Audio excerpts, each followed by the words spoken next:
Transitions in Camtasia Studio.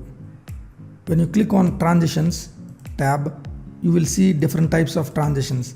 By default, it shows all the types of transitions. A transition is, the name indicates very clearly, from one clip to another clip or from one screen to another screen. How it transforms. For example, if you apply fade here, see, you need to click and drag onto the clip. It gets applied in the beginning of the clip or at the end of the clip. Now if you play, see, it becomes slowly from black to actual screen. That is called fade transition. Just select and delete. Circle stretch. See, now it is a circle and stretching. These are very easy to understand and very simple to use. Flip. It flips the actual clip. When you apply between the two clips, it automatically applies to both the clips. Page roll, for example, see here. See, it looks like page rolling. Same fold. It is like folding. Page turn.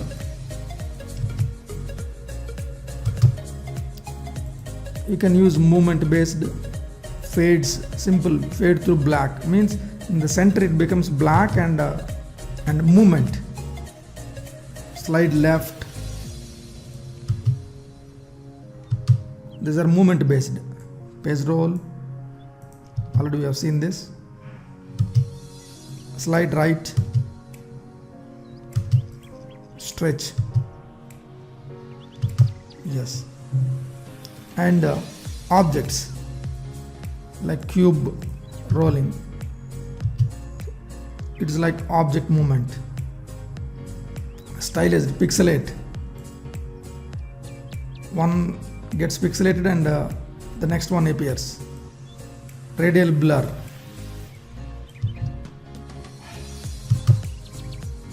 And random dissolve. Small dust kind of thing you will see. Glow.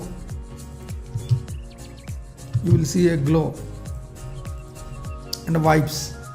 They need to have completely two different types of objects. For example, just delete this.